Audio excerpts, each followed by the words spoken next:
The wind that came down through Bitterroot Pass carried the bite of early winter, though it was only late October. Eli Harper pulled his collar higher as he guided his horse along the fence line separating his modest homestead from the vast Pike Ranch. The weathered posts needed mending again, seemed like they always did where his land bordered Jedediah Pike's empire. At 35, Eli had the lean build of a man who worked his own land and the watchful eyes of someone who'd seen too much. The scar on his shoulder ached with the changing weather, a reminder of his cavalry days and the Nez Perce bullet that had ended his military service. These days, he fought different battles mostly with the rocky soil and scarce water of his 160 acres. The town of Ash Fork lay 5 miles east, nestled in a valley where the railroad was pushing through. Progress. They called it, Eli called it change. And change wasn't always good. He'd seen enough of it since settling here 3 years back, hoping to build something worth having after his younger brother Samuel joined him from Ohio. Sam was gone now, 2 months buried in the cemetery behind the Methodist church, drowned in what folks politely called an accident at the disputed creek crossing. Eli knew better. When men with guns forced you off the dam at gunpoint and you ended up in the floodwaters, that wasn't any accident. But proving it in a court that favored men like Jedediah Pike was another matter entirely. Eli dismounted near the creek, checking the small irrigation gate he'd rebuilt after the last incident. The wood was dry but holding. Come spring, if the snowpack was decent, there'd be enough water to grow hay for his dozen head of cattle and the vegetable garden that kept him fed. If Pike's men didn't dam the creek upstream again, the sound of hoofbeats made him straighten, hand moving instinctively toward the Winchester in his saddle scabbard. But it was only Tom Bridger, the postal carrier, his mule loaded with canvas bags. "Eli," Tom called out, slowing his mount. "Thought I'd find you out here." "Tom," Eli nodded, relaxing his stance. "Early for the mail run, aren't you? Special delivery coming through." Tom's weathered face cracked into a grin that held more gossip than humor. "You hear about Pike's latest scheme? Which one man's got more schemes than a snake oil salesman? This one's rich. He's gone and ordered himself a bride through the matrimonial agency in St. Louis, Swedish girl, name of Anna something or other. Due in on tomorrow's stage." Eli felt his jaw tighten. "Pike's near twice the age of any decent girl from Sweden. Money talks." Tom shrugged. "The word is, it ain't about romance. Judge Carpenter's set to hear that water rights case come December. Pike figures having a wife makes him look more respectable-like." The words sat heavy in Eli's stomach. He'd met plenty of mail-order brides in his time. Most were good women seeking honest opportunity in the territories. But Pike was neither good nor honest. The man had buried 2 wives already, both under circumstances that raised eyebrows but never questions. "Girl know what she's getting into?" Eli asked. "Doubt it. Agency probably painted him as a prosperous rancher looking to start a family." Tom spat tobacco juice into the dust. "Which ain't entirely false, if you don't mention the rest." Thunder rumbled in the distance, unusual for October. Eli glanced at the darkening sky, noting clouds piling up against the mountains like gray wool. "Storm coming," he observed, "early for snow." "Everything's early or late these days," Tom agreed. "Nothing comes when it should. Well, I best get moving. Got to deliver Pike's confirmation telegram that his bride's on the way." As Tom rode off, Eli remained by the creek, unease settling into his bones like the coming cold. The wind picked up, sending dried leaves skittering across the ground. His horse shifted nervously, ears pricked toward Pike's land. Then he heard a sound that made his blood run cold, the crack of a rifle shot, distant but distinct, echoing from the direction of Pike Ranch. In these parts, gunfire wasn't unusual. Could be someone shooting at coyotes, or target practice, or any number of innocent explanations. But Eli had learned to trust his instincts, and right now they were screaming that something was wrong. He mounted up, But instead of investigating, Pike's men didn't take kindly to trespassers. Badge or no badge, he headed for town. If there was trouble brewing, Sheriff May Calloway ought to know about it. Ash Fork huddled against the base of the valley like it was trying to hide from the wind. Main Street consisted of 24 buildings, half of them saloons or businesses that served the saloons. The Silver Spear was already doing steady business despite the early hour. Cowboys and railroad workers alike seeking liquid warmth against the unusual cold. Hollander's General Store stood solid and respectable, next to the smaller establishment that served as post office, telegraph station, and stagecoach stop. Mrs. Hollander was out front, pulling in displays of fabric before the weather turned. "Storm's coming fast. Mr. Harper," she called out. "Better than drought, I suppose." "Yes, ma'am." Eli touched his hat brim. "Sheriff in her office?" "Where else would she be? That woman works harder than any 2 men I know." Eli tied his horse outside the sheriff's office, a modest building that had served as a saloon before May Calloway arrived and decided Ash Fork needed more law and less liquor. The transformation of the Gilded Lady Saloon into a place of justice had rankled more than a few folks. But May had a way of making her point with a scattergun that settled most arguments. He found her at her desk, writing reports in her careful hand. At 42, May Calloway was handsome rather than pretty, with steel gray streaks in her brown hair and eyes that had seen too much to be shocked by anything anymore. "Eli," she looked up, "coffee's fresh if you want some." "Thanks." He poured a cup from the pot on the stove. Noting she'd been cleaning her guns, the smell of oil hung in the air. "Heard Pike's bringing in a mail-order bride?" "So I gathered." May set down her pen. "Also heard there's a water rights hearing coming up. Man's timing is suspicious, as always. Heard gunfire from his place just now. Single shot. Rifle by the sound." May's expression didn't change, but her hand stilled. "Could be nothing."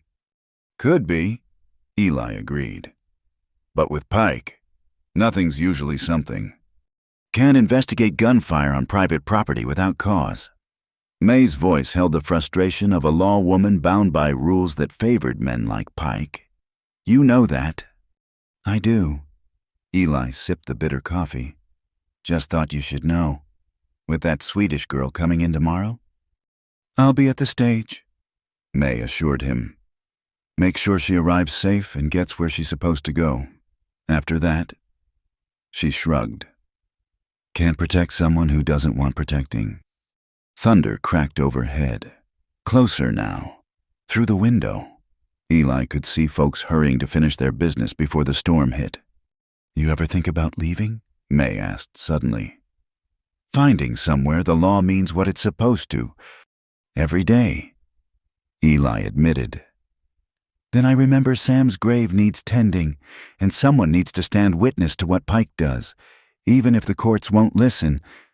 "Stubborn fool," May said, but her tone was fond. "Just like your brother was." "Maybe." Eli set down his cup. "But if good folks keep leaving, what happens to places like Ash Fork?" "They become Pike's kingdom," May said quietly. "Which maybe they already are." The first fat raindrops hit the window, driven by wind that was picking up snow from the mountains. Eli stood to leave. "That girl tomorrow," he said. "She got any idea what she's riding into?" "Would it matter if she did?" May asked. "Contract signed, passage is paid. In the eyes of the law, she's as good as married already." "The law?" Eli said, tasting bitterness that had nothing to do with coffee. "Sometimes I wonder whose law we're following." Outside, the storm was building fast, unusual for October, dangerous for anyone caught on the roads. As Eli rode home, he couldn't shake the feeling that this storm was bringing more than snow and cold. Change was coming to Ash Fork, riding in on tomorrow's stage in the form of a Swedish girl who probably dreamed of a new life in America. He just hoped she'd live long enough to regret it. The gunshot echoed in his memory as he stabbed his horse and battened down for the storm. One shot could mean nothing, but in his experience, When it came to Jedediah Pike, nothing good ever came from the sound of gunfire. Tomorrow would bring answers, one way or another. For tonight, all he could do was watch the snow fall and remember another storm, another time, when the creek ran red with more than mud and his brother's voice called out for help that came too late. The wind howled through the gaps in his cabin walls, and somewhere in that sound, Eli could swear he heard the whistle of tomorrow's stage, bringing change whether Ash Fork was ready or not. The storm had turned vicious by midnight, driving snow horizontal against Eli's cabin walls. He lay awake listening to the wind howl, unable to shake the unease that had settled in his chest since hearing that gunshot. The fire in his stone hearth had burned low, casting dancing shadows across the rough-hewn logs. Then he heard it hoofbeats struggling through the snow, irregular and faltering. No one should be out in this weather. Eli rolled from his bed, pulled on his boots, and grabbed the lantern and his rifle. The hoofbeats stopped somewhere near his barn. He cracked the door, squinting against the driving snow. A horse stood by the barn entrance, head hanging low. Its rider slumped forward in the saddle. Eli pushed through the wind, lantern held high, and caught the rider as they started to slide sideways. It was a woman. Even in the dim light, he could see her hands were purple with cold where they gripped the reins. Her lips moved, trying to speak through chattering teeth. "Please, don't take me back. To Pike?" The words hit Eli like cold water. This had to be the Swedish girl Anna. What in God's name was she doing out here in this storm, instead of safe at Pike's ranch? "Let's get you inside," he said, half carrying her toward the cabin while leading the exhausted horse to the barn. The animal would have to wait. The woman needed immediate attention. She could barely stand, leaning heavily against him as he got her through the door. In the firelight, he got his first clear look at her. Young, maybe 24 or 25, with wheat-colored hair plastered to her head by snow. Her traveling dress was torn at the shoulder, and there were scratches on her face that hadn't come from branches. "The fire," she whispered, teeth still chattering violently. "Please." Eli didn't need more prompting. He built up the fire until it roared in the hearth, then fetched blankets from his bed. She huddled on the floor as close to the flames as she could get without burning, shaking uncontrollably. "I'll make some coffee," he said, filling the pot with water and setting it on the crane over the fire. "Get you warm from the inside, too." "You're not one of his men." Her English was accented but clear. "No, ma'am. I'm Eli Harper. I own the next ranch over." He kept his voice calm, unthreatening. "You're Anna, the one who came in on today's stage." She nodded, pulling the blanket tighter. "Anna Lindstrom, from Gothenburg, then St. Louis." Her voice cracked. "I made a terrible mistake." Eli poured hot coffee into a tin cup, added a generous amount of sugar, and handed it to her. Her hands shook so badly she needed both to hold it steady. "What happened?" he asked gently. "Why were you out in this storm?" Anna took a sip, winced at the heat, then took another. Some color was returning to her face, though the scratches stood out angry red.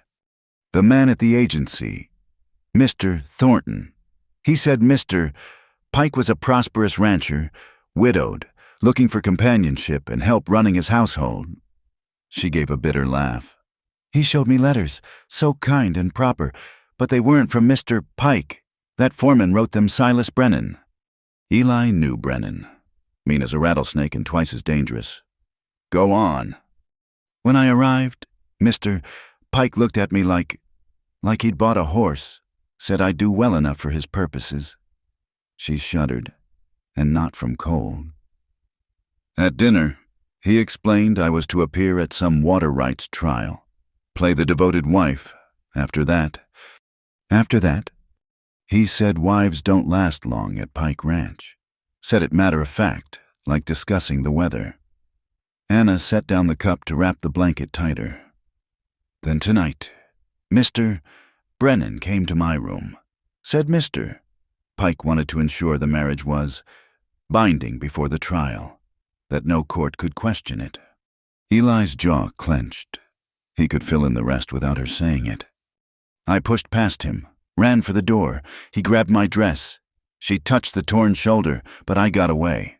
Found a horse in the barn and rode. I didn't know where, just away. Then the storm got worse and I saw your light. You did right, Eli said firmly. Any woman would have run. The contract, Anna whispered. I signed papers, mister. Thornton said it was just for the agency fees. But mister, Pike has copies. He says I'm legally bound, that the law is one thing, what's right is another. Eli refilled her cup. You're safe here tonight. Tomorrow. We'll figure out the legal matters. Anna looked at him then. Really looked at him for the first time. Whatever she saw seemed to ease some of the fear in her eyes. You're not like the others, she said quietly. The men in town, at the ranch, they all looked through me or at me, never to me. My mother raised me better than that, Eli said simply. Now, you need food. When did you last eat? This morning, no, yesterday morning now, before the stage. Eli rummaged in his supplies, finding bread, cheese, and some dried apple slices. Simple fare. But Anna ate like she was starving. As she ate, exhaustion began to overtake fear. Her eyelids drooped. You can have my bed, Eli offered. I'll sleep out here by the fire. No. The word came out sharper than she probably intended. Please, I feel safe here, by the fire, where I can see the door, if you don't mind. Don't mind at all. Eli understood. After what she'd been through, she needed to feel she could run if necessary. He fetched more blankets and his spare pillow, making a pallet near the hearth. Anna curled up on it like a cat, still wrapped in blankets. For a while, they sat in companionable silence, listening to the storm rage outside. The fire crackled and popped, casting warm light across her face. Some of the tension eased from her shoulders. In Gothenburg, she said softly, my father was a clerk, respectable, but poor. When he died, my younger brother got sick. The consumption. The doctor said America might help the dry air. Better food, so when I saw the advertisement, you did what you thought best, Eli said. No shame in that. I can read, write, do sums. I manage father's household accounts. I know about seeds. We had a small garden, and I saved seeds each year. Selected the strongest plants. She smiled faintly.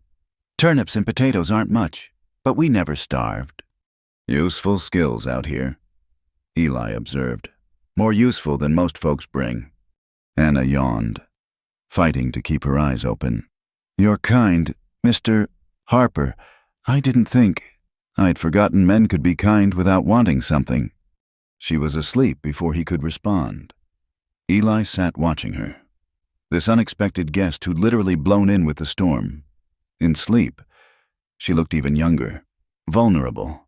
The scratches on her face would heal. But he wondered about the other wounds, the ones that didn't show. He thought about Pike, about the water rights trial coming up. The man was clever. Eli had to give him that. Bring in a wife to make himself look stable, respectable. A family man concerned about the future. Not just a greedy rancher hoarding water. The judge would eat it up. Except now Pike's plan had a hole in it, sleeping by Eli Harper's fire. The storm continued through the night. Eli dozed in his chair, waking periodically to add wood to the fire. Each time, he checked on Anna. She slept deeply, exhaustion and warmth finally overtaking fear. Near dawn, she stirred, momentarily confused. Then memory returned and she sat up quickly, looking for threats. Easy, Eli said from where he was making coffee. Just us here. Storm's about blown out. Anna relaxed incrementally. In the growing light from the window, she looked around the cabin properly for the first time. It was simple but clean, everything in its place. Books on a shelf caught her attention. "You read?" she asked. "When I can. Long winters. Not much else to do." He handed her coffee. "How are you feeling?" "Stiff, sore, but—" She paused, searching for words. "Awake, like I've been sleepwalking since St. Louis and finally opened my eyes." "That's good. Being awake helps with what comes next." Eli sat across from her. "We need to get you to town, to the sheriff. May Calloway is fair, and she's got no love for Pike. She'll help sort out the legal matters." "Will she believe me, a foreign woman's word against a wealthy man? May's husband died because of Pike." "She'll believe you." Anna absorbed this information. "What did you mean last night about the law being one thing and right being another?" Eli considered his words carefully. "Law's supposed to protect folks, ensure justice. But out here, sometimes the law gets twisted by men with money and influence. When that happens, good people have to stand up for what's right, even if the law says different. In Sweden, we trust the law. In America, we're supposed to, but we're still figuring things out, especially in the territories." He refilled both their cups.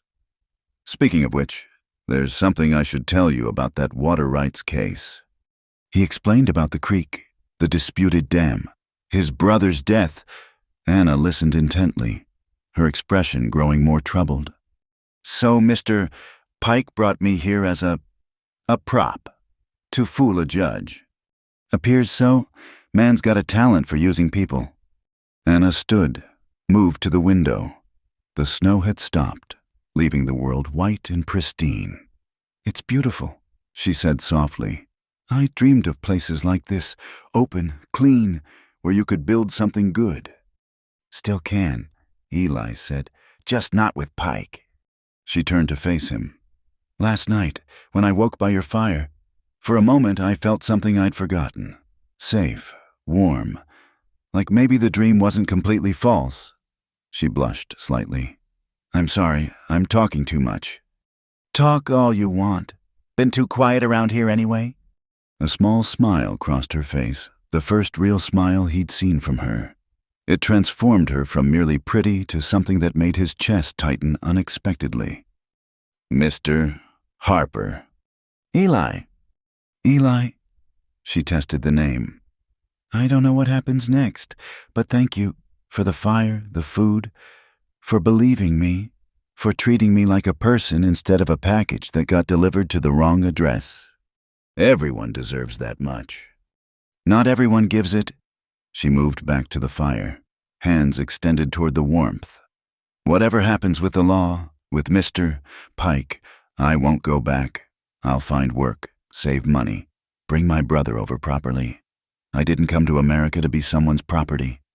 The determination in her voice reminded Eli of his mother, another immigrant woman who'd carved out a life through sheer will. "We'll help you," he said. "May, me, others in town who stand against Pike. You're not alone." Anna's eyes glistened. "I've been alone since Father died. I'd forgotten what it felt like not to be." They finished breakfast in comfortable silence. Outside, the sun broke through the clouds, setting the snow to sparkling. A new day, Eli thought, full of problems, but also possibilities. "Ready to go to town?" he asked. Anna squared her shoulders. "Yes, but Eli, whatever story Mr. Pike tells, whatever papers he shows, this is the truth. I slept by your fire and woke to kindness I didn't expect. That's not a crime, is it?" "No, ma'am, that's just being human." As they prepared to leave, Eli couldn't shake the feeling that something had shifted in the night. Not just Anna's circumstances, but something deeper, like the storm had blown in more than a frightened woman. It had brought change, whether Ash Fork was ready or not. And for the first time since Sam died, Eli found himself thinking beyond mere survival. Found himself wondering what it might be like to build something worth having, with someone who understood that the best things grew from small seeds, carefully tended. But first, they had to face Pike and the law, and the prejudices of a town that would see Anna as just another mail-order bride who couldn't make her arrangement work. The sun climbed higher, turning the snow to diamonds. Time to go. The ride into Ash Fork felt longer than usual, every hoofbeat seeming to echo through the snow-muffled landscape. Anna rode behind Eli on his horse, her arms wrapped tentatively around his waist. He could feel her tension through his coat, the way she startled at every sound. Main Street was already stirring despite the early hour. The storm had left everything crystalline and clean, but Eli knew that wouldn't last. Nothing stayed pure long in a frontier town. "That's a lot of people," Anna murmured as they passed Hollander's store, where a group of women had gathered, ostensibly examining fabric but clearly gossiping. "Word travels fast here," Eli said. "Everyone probably knows the stage brought Pike's bride yesterday. And now they'll know she spent the night elsewhere." Anna's voice was steady, but he felt her shrink against his back. "Let them talk. We know the truth." They dismounted outside the sheriff's office, through the window. Eli could see May already at her desk, but as he reached for the door, it opened from within, and he found himself face to face with Jedediah Pike himself. Pike was a big man running to fat, with cold gray eyes and hands that had never known honest work. Behind him stood Silas Brennan, lean and dangerous as a wolf, and a third man Eli didn't recognize: city clothes, sharp features, an air of calculated assessment. "Harper." Pike's voice was deceptively mild. "I believe you have something that belongs to me." "People don't belong to anyone," Eli said evenly. "This is Miss Lindstrom. She's here to see the sheriff." Pike's eyes slid to Anna, who had moved closer to Eli's shoulder. "Mrs. Pike, you mean my wife seems to have gotten confused in the storm. Lucky she found shelter." "I'm not your wife," Anna said, her accent thickening with stress. "I never agreed to marry you. The papers I signed were different." Now, the stranger interrupted smoothly. "I'm Mr.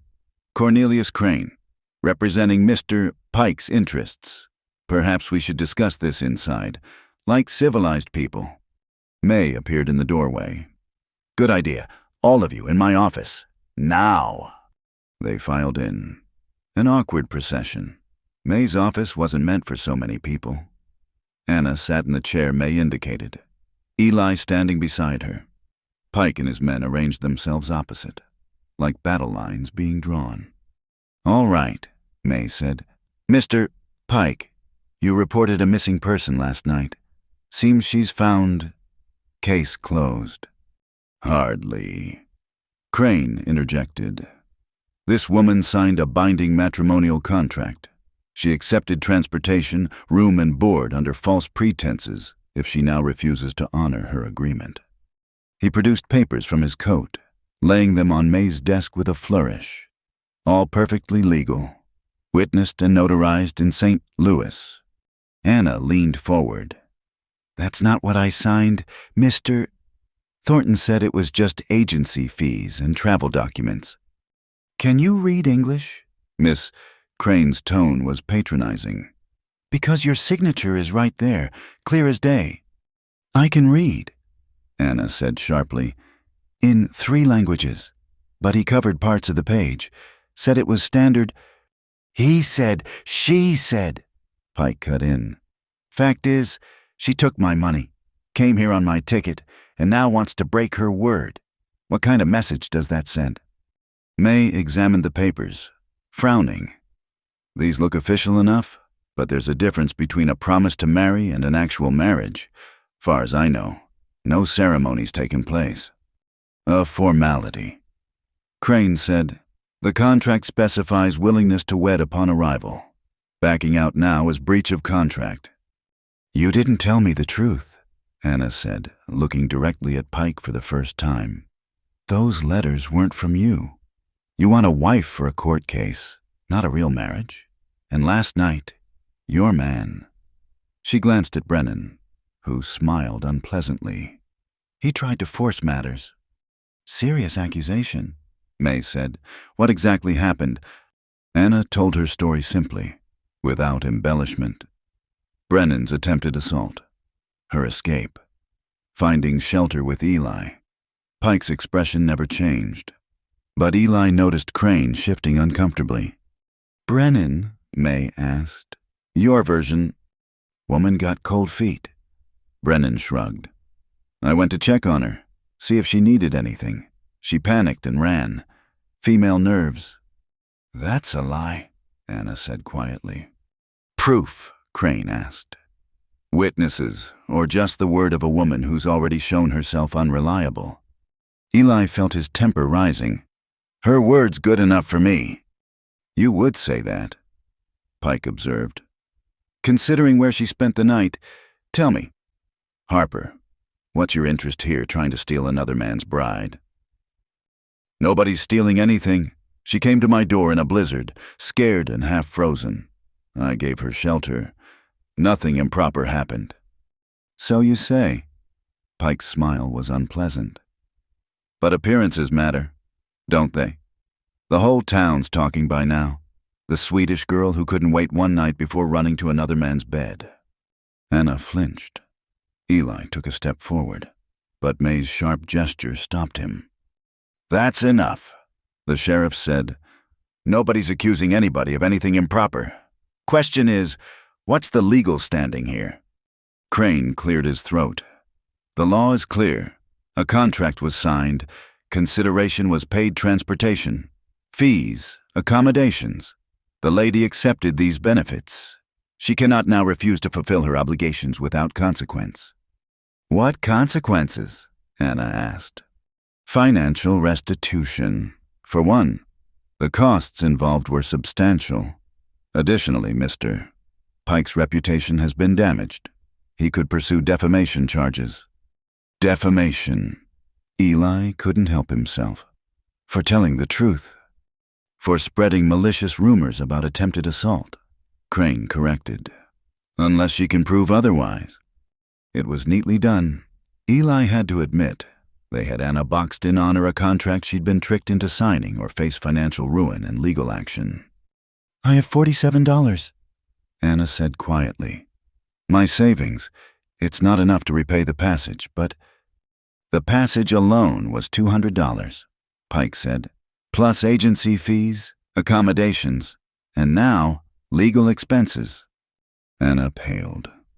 It was more money than most working people saw in a year. "There is, of course, a simple solution."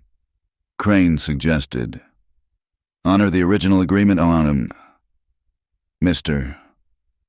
Pike is still willing to proceed with the marriage, despite this unfortunate misunderstanding." "No." Anna's voice was firm. "I won't marry under false pretenses." "Then you'll need to find another solution quickly," Crane said. "We'll give you 72 hours to arrange repayment. After that, we'll pursue legal remedies." 72 hours, May frowned. "That's hardly reasonable." "It's generous." Pike stood. "Another man might demand immediate satisfaction, but I'm patient. 3 days, Miss Lindstrom. Decide whether you want to be my wife or a debtor. Those are your choices." He moved toward the door, paused. "Oh, and Harper, I'd be careful about interfering further. Wouldn't want any misunderstandings about your water rights. Amazing how easily creek beds can shift, especially when there's been storm damage." The threat was subtle, but clear. Brennan followed his boss out, but not before giving Anna a look that made Eli's fists clench. Crane gathered his papers methodically. "I'll be at the hotel if Miss Lindstrom wishes to discuss terms," he said. "Good day." After they left, the office felt suddenly empty. Anna sat very still, staring at her hands. "He's got me trapped," she said finally. "Just like Mr. Thornton trapped me with those papers." "Maybe not," May said thoughtfully. "Contract law's tricky out here, and if we can prove coercion or fraud—" "With what proof?" Anna's laugh was bitter. "My word against theirs." Eli's mind was racing. "The letters.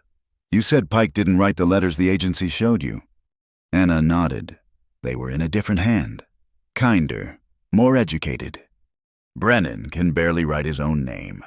Eli said, "So who wrote them?" May leaned back. "That's interesting. Fraud in the inducement. Lawyers call it. If Pike misrepresented himself to get you to sign." "But I can't prove it," Anna said. "The letters are back in St. Louis." "Maybe," May said. "Or maybe not. Tom Bridger handles all the mail. If Pike sent letters through the postal service and—" "Tom keeps copies of everything," Eli finished. "Says it's in case of disputes." For the first time since Pike's appearance, Anna looked hopeful. Would he have them? Only one way to find out. May stood. "Let's pay Tom a visit." They found the postmaster sorting mail in the back room of the stage station. Tom looked up with interest as they entered. "Sheriff, Eli, and this must be the young lady everyone's talking about." "Tom," May got straight to the point. "we need to see any correspondence from Pike to the matrimonial agency in St. Louis. Last 6 months." Tom's eyebrows rose. "That's official mail. Sheriff, I'd need cause." "Potential mail fraud is cause enough," May said. "Unless you'd prefer I get Judge Carpenter involved." "No need for that." Tom disappeared into his files, returning with a thin folder. "Pike don't write much, uses the telegraph mostly." There were only 3 letters, all in the same crude hand, definitely Brennan's writing. But there was also something else, a telegraph receipt. "What's this?" May asked. Tom peered at it. "Oh, that. About 2 months ago, Pike received a long telegraph from St. Louis. Expensive one, must have been 2 pages. Then he sent a reply authorizing payment." "Do you have the original?" "The received one, no Pike took it, but—" Tom grinned. The operator might remember. Long messages are unusual. They trooped over to the telegraph office, where young Billy Morrison was practicing his key work. "Billy," May said. "2 months ago, long message from St. Louis to Pike. Remember it?" Billy thought. "The one about the Swedish girl sure Mr. Thornton at the agency, saying he had a perfect match. Educated, could keep books, experienced with household management." "Did Pike reply directly?" "No, ma'am. He had Mr. Crane write it out proper. All fancy language about wanting a cultured wife to help establish his position in the community." Anna made a small sound. "Mr. Crane was involved from the beginning." "Seems so," May said grimly. "Billy, you'd swear to this in court." "If needed, yes, ma'am." They walked back outside. The morning sun was warming the snow, creating tiny rivers of meltwater in the street. "It's not everything," May said, "but it's something. Shows deception from the start." "Will it be enough?" Anna asked. "Maybe, with the right judge. Problem is, Judge Carpenter's the circuit judge, and he's traditional in his views." Eli knew what that meant. Carpenter believed contracts were sacred and women should honor their commitments. Period. "There might be another way," he said slowly. "Pike threatened my water rights. That's extortion. Using legal process to force—" "Careful," May warned. "That's dangerous territory. Pike's got the law on his side with those contracts."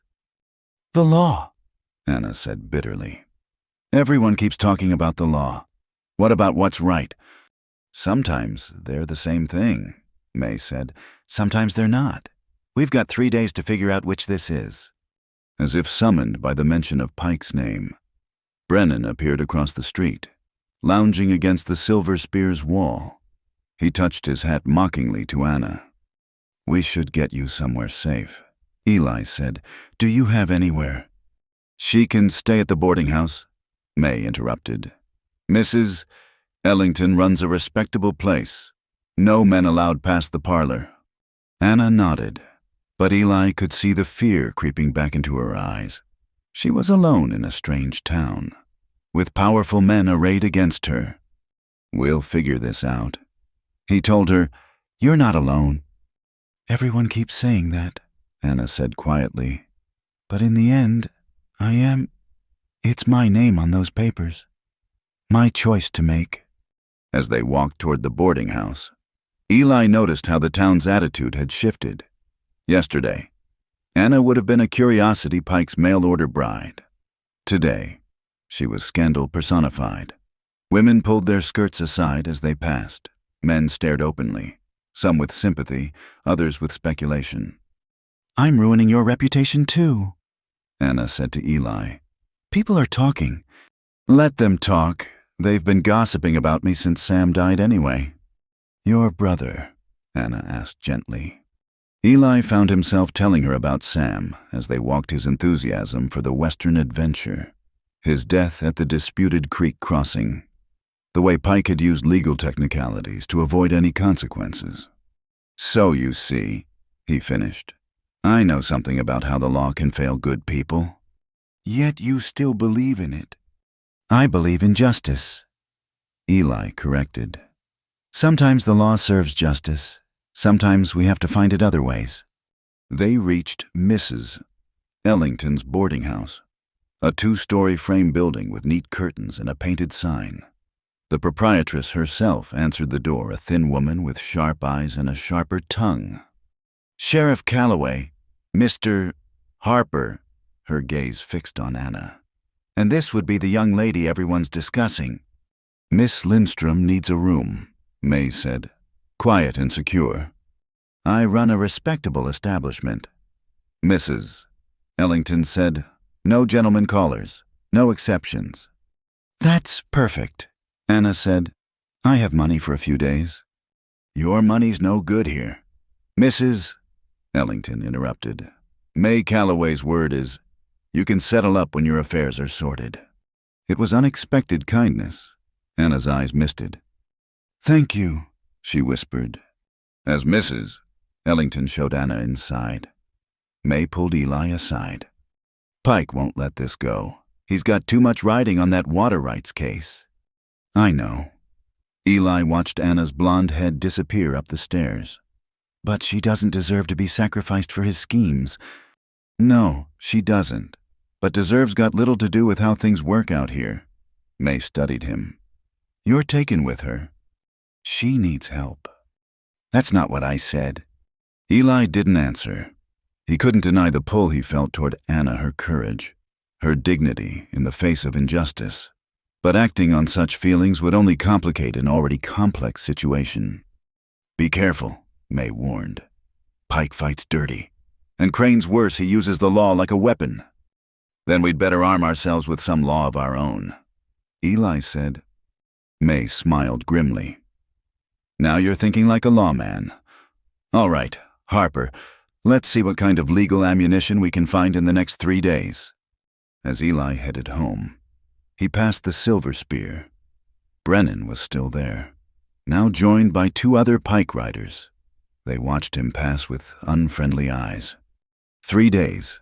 It wasn't much time to fight men who'd been bending the law to their will for years.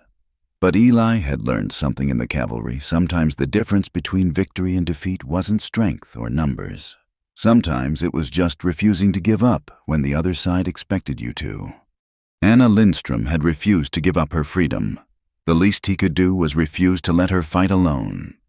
The sun climbed higher, melting more snow, revealing the muddy reality beneath the pristine white. But sometimes, Eli thought, you had to wade through mud to find solid ground. 3 days to find it. The clock was already ticking. The afternoon sun slanted through the boarding house window as Anna carefully unpacked her few belongings. Her hands trembled slightly as she unfolded a worn photograph her father and younger brother Eric, taken just before Father's illness. I'm trying, Papa, she whispered to the image. But it's harder than I thought it would be. A knock interrupted her thoughts. Miss Lindstrom, you have a visitor in the parlor. Anna found Eli waiting, hat in hand, looking uncomfortable in the formal sitting room with its delicate furniture and lace doilies. I thought you might need some things from town, he said. And I wanted to check. How are you? Grateful for a safe place, Anna admitted, but frightened 3 days isn't much time. May's already working on it. She sent wires to St. Louis about that agency, and she's reviewing territorial law on marriage contracts. Anna sat carefully on the edge of a chair. Mr. Harper Eli, why are you helping me? You don't know me. And Mr. Pike already threatened your water rights. Eli was quiet for a moment, studying his hat. My mother came from Ireland during the potato famine. Signed papers she couldn't fully read. Ended up in a factory in Boston working 16 hours a day. My father, he was a teacher then, helped her understand her rights, get free of that contract. He looked up. They married 2 years later. Raised 3 sons who knew the value of standing up for what's right. 3 sons. My older brother died at Antietam. Sam was the youngest. Pain flickered across his face. After the war, I promised Ma I'd look after him. Failed at that, but maybe I can do better by you. Anna studied this quiet man with his wounded eyes and steady hands. Tell me about the war. Your scar. Eli unconsciously touched his shoulder. Caught a bullet during a skirmish with the Nez Perce. Nothing heroic, wrong place, wrong time. The tribe was just trying to protect their water rights. Funny enough, government had promised them land, then kept shrinking it when settlers wanted the good valleys. Like Mr. Pike with the water. Similar principle, different methods.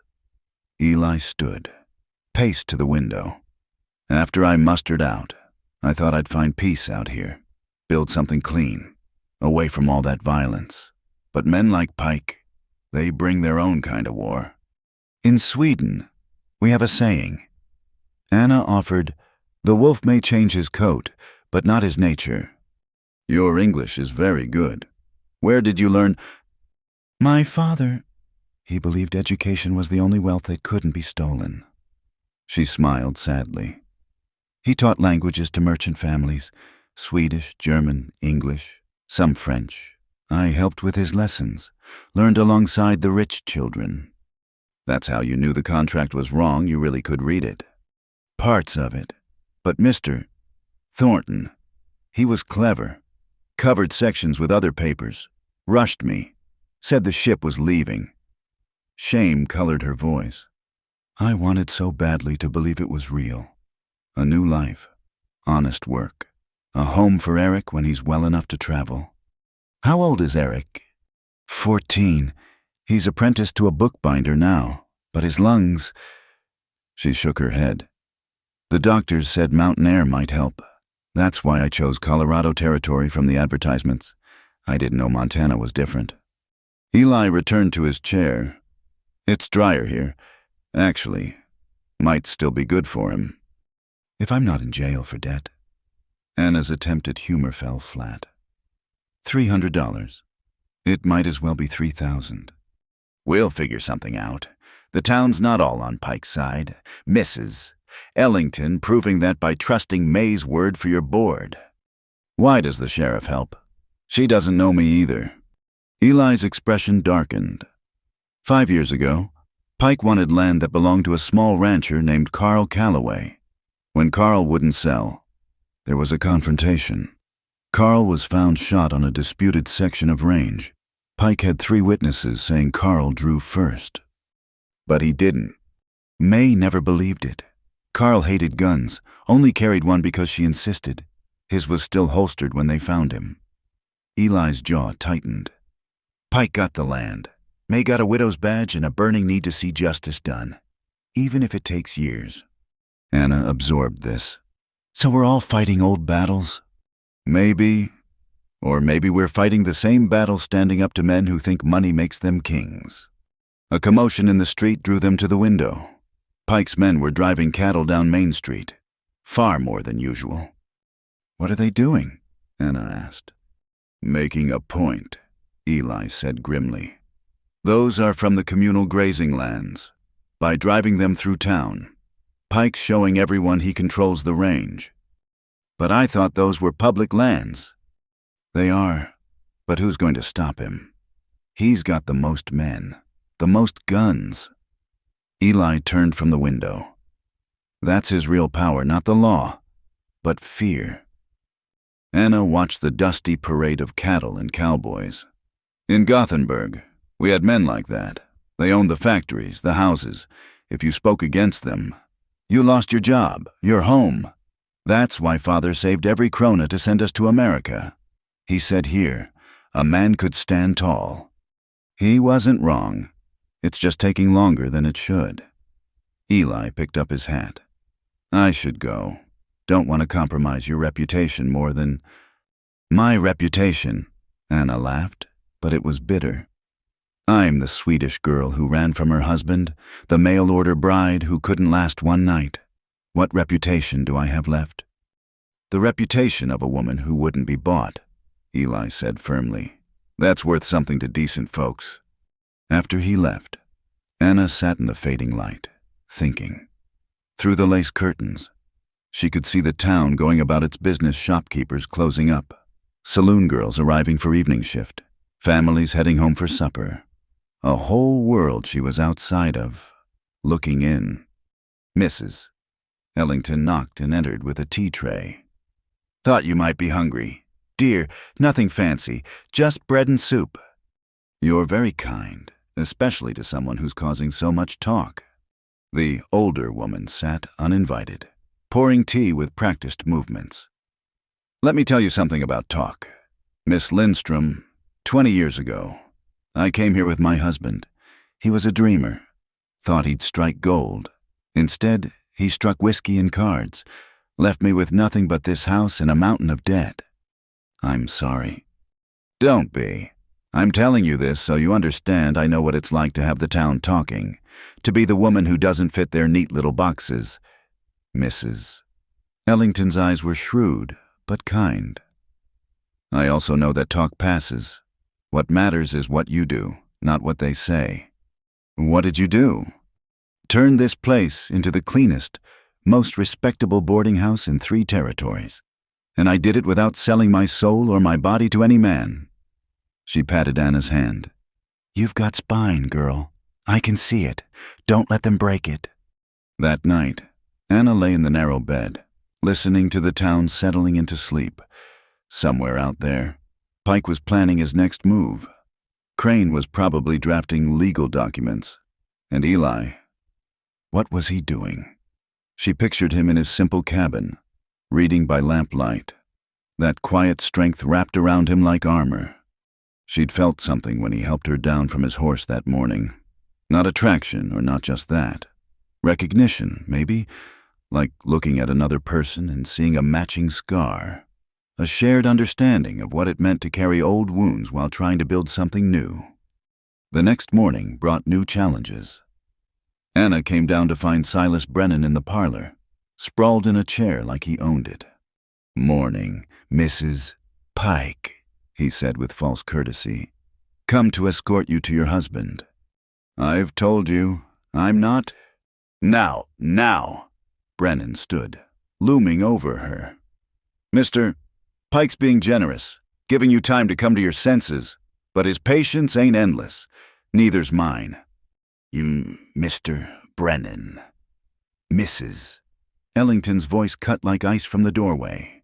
You were not invited into this establishment. Leave, now! Just delivering a message. Which you've done. Now get out before I have the sheriff arrest you for trespass. Brennan's face darkened. You'd best be careful, old woman. Accidents happen. Fire spreads quick in these wooden buildings. Are you threatening me, Mrs.? Ellington didn't flinch, because Sheriff Calloway would be very interested to hear about that. Brennan left, but his message was clear. Pike was escalating. Anna found her hands shaking as she tried to eat breakfast. The other boarders, a traveling merchant and 2 school teachers, kept shooting her glances, whispering behind their hands. She escaped to the back porch, needing air. There she found an unexpected ally, young Martha Hollander from the general store, hanging laundry. Miss Lindstrom. Martha was perhaps 17, with a direct gaze that reminded Anna of herself at that age. I wanted to say, what you did was brave. Running away. Standing up, saying no. Martha glanced around, then stepped closer. My cousin in Nebraska. She answered an advertisement too, the man who sent for her. He was nothing like his letters promised, but she stayed because everyone said she had to, that she'd given her word. Martha's voice dropped. She died within a year. They said it was fever, but... Anna touched the girl's hand. I'm sorry. Don't be sorry. Be strong. Show other women they have choices. Martha squared her shoulders. Pa wouldn't like me saying this, but some of us are watching and hoping. That afternoon, May arrived with news. Heard back from St. Louis, that agency Thornton runs. He's been investigated twice for fraudulent practices. Nothing proven, but plenty of complaints. Would that help my case? Maybe. But here's the interesting part. Cornelius Crane's name appears in several of those complaints. Seems he's worked with Thornton before, representing men who had disputes with their mail-order brides. Anna felt a spark of hope. So they're partners in this. Looks like it. Problem is proving it matters to your situation. May pulled out a notebook. Tell me everything you remember about signing those papers. Every detail. They spent the next hour reconstructing that day in St. Louis. The more Anna remembered the rushed signing, the covered documents, Thornton's mentions of specific dates that suggested prior coordination with Pike, the clearer the picture became. It was planned, May concluded. Pike needed a wife for that trial. Crane knew Thornton could provide one.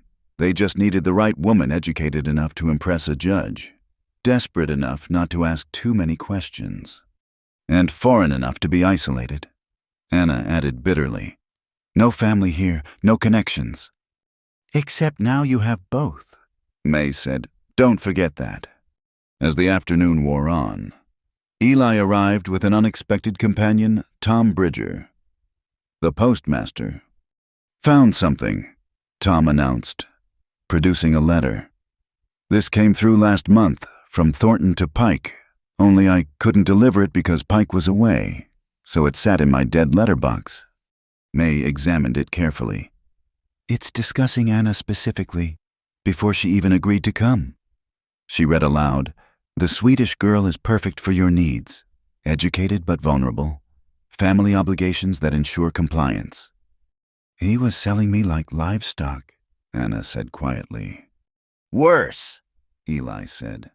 Livestock dealers are honest about what they're doing.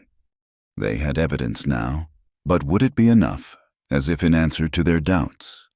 A knock came at the door. Crane entered, uninvited, his sharp face wearing a practiced smile. I hear you've been investigating, he said smoothly. Very industrious. However, I'm afraid it doesn't change the fundamental facts. A contract exists. Money was spent. Miss Lindstrom must either honor her agreement or repay her debts. Debts incurred through fraud, May said. Alleged fraud, unproven allegations. Crane pulled out a document. However, Mr. Pike authorized me to make a generous offer. Sign this release, agreeing never to speak publicly about this matter, and he'll reduce the debt to $100, payable over 1 year. In exchange for my silence, Anna said, in exchange for avoiding a lengthy, expensive legal battle you cannot win. Crane's smile never wavered. Consider carefully. Miss Lindstrom, this offer expires at sunset tomorrow. After he left, the group sat in defeated silence. $100 was still more than Anna had, but it was better than $300. It's blackmail, Eli said finally. It's business, May corrected. Pike gets what he really wants, Anna's silence. He can tell the judge she broke the engagement, pay some other woman to stand beside him at trial. And I become the cautionary tale, Anna said, the foreign woman who couldn't be trusted. Outside, the sun was setting, painting the mountains red. 1 day gone, 2 remaining. The walls were closing in, just as Pike intended. But as Anna looked at the faces around her, May's determined expression, Tom's quiet indignation, Eli's steady presence, she felt something she hadn't expected. Not hope exactly, but resolve. "My father used to say that a bully's greatest weapon is isolation," she said. "Make someone feel alone, and they'll surrender. But I'm not alone. Am I?" "No," Eli said simply. "You're not." And in that moment, Anna made a decision. She wouldn't take Crane's offer. She wouldn't be silenced. Whatever came next, she would face it with these unexpected allies. The battle wasn't over. In fact, it was just beginning. The courthouse in Ash Fork was a modest wooden building that served multiple purposes: town hall, meeting place, and twice monthly, a hall of justice when Circuit Judge Carpenter made his rounds. On this unseasonably warm morning, it was packed with curious townspeople eager to witness the hearing about Pike's mail-order bride. Anna sat very still beside May, wearing her best dress, a simple navy blue that made her look respectable, but not wealthy. Eli sat behind them, a steady presence she could feel without turning around. "All rise," the bailiff called, the Honorable Judge Elias Carpenter presiding. Judge Carpenter was a thin man in his 60s, with sharp eyes behind wire spectacles. He had a reputation for strict adherence to the law, which could cut either way. "This is a preliminary hearing in the matter of contractual obligations between Mr. Jedediah Pike and Miss Anna Lindstrom." The judge began. "Mr. Crane, you represent Mr. Pike." "I do, Your Honor." Crane stood, immaculate in his city suit. "We seek enforcement of a valid matrimonial contract and restitution for expenses incurred." "Sheriff Calloway, you're appearing for Miss Lindstrom." "As a friend of the court, Your Honor, Miss Lindstrom is representing herself but asked me to help present evidence." "Unusual, but I'll allow it. Proceed, Mr. Crane." Crane launched into his argument with practiced ease. He presented the contract, the receipts for passage, the telegrams confirming arrangements. Everything looked damning on paper. Miss Lindstrom accepted these benefits. Crane concluded. She came here voluntarily, was met at the stage, and then abandoned her obligations without cause.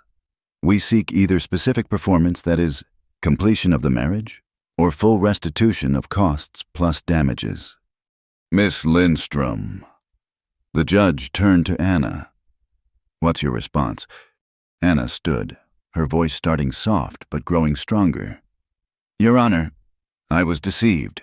The letters I was shown in St. Louis were not written by Mr. Pike. The contract I signed was partially hidden from me. And when I arrived, I learned Mr. Pike wanted a wife only to influence this court in a water rights case. Those are serious allegations," Judge Carpenter said. "Do you have proof?" May stood. "We do, Your Honor." They presented their evidence Tom's saved letter discussing Anna like merchandise, Billy's testimony about the telegram arrangements, the discrepancies in handwriting between the romantic letters and Pike's actual correspondence. "Furthermore," May added, "we've discovered Mr. Crane has a business relationship with the St. Louis agency, appearing in multiple cases involving disputed mail-order bride contracts." "Objection," Crane said smoothly. "My other professional relationships aren't relevant here." "They are if they show a pattern of fraud," May countered. Judge Carpenter studied the documents, frowning. The courtroom was silent except for the scratch of his pen as he took notes. "There are irregularities here," he admitted finally. "But, Miss Lindstrom, did you or did you not sign this contract?" "I signed papers, but—" "And did you accept passage to Montana Territory?" "Yes, but I was told—" "What you were told is hearsay without witnesses." The judge's tone was sympathetic but firm. "The law deals in facts. Fact is, a contract exists with your signature. Fact is, money was spent on your behalf." Anna felt her heart sinking. Despite everything they'd uncovered, the judge was focusing on the narrow legal points. "However," Carpenter continued, "I'm troubled by the circumstances. Mr. Pike, would you take the stand? Pike lumbered to the witness chair, his bulk making it creak. He dressed carefully for court-clean shirt, string tie, an attempt at respectability that didn't quite hide his true nature. Mr. Pike, the judge began, why did you seek a mail-order bride? Man gets lonely, Your Honor. Wanted companionship, help running my household. Not to influence the upcoming water rights hearing. Pike's face darkened slightly. Can't say it didn't occur to me that having a wife would show I'm planning for the future, building something lasting. And when Miss Lindstrom arrived, what happened? Invited her to supper, showed her the house. Next thing I know, she's run off in a storm. Found her at Harper's place next morning. That's not what happened, Anna said, unable to stay silent. You'll have your turn, the judge warned. Mr. Pike, did anyone from your ranch attempt to force matters with Miss Lindstrom?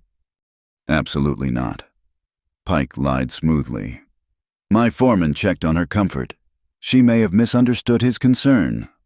May stood. Your Honor, we have additional evidence regarding that night. She produced something Anna hadn't seen before, a torn piece of fabric. This was found caught on a nail outside Miss Lindstrom's room at Pike Ranch. It matches the tear in the dress she was wearing when she arrived at Mr. Harper's.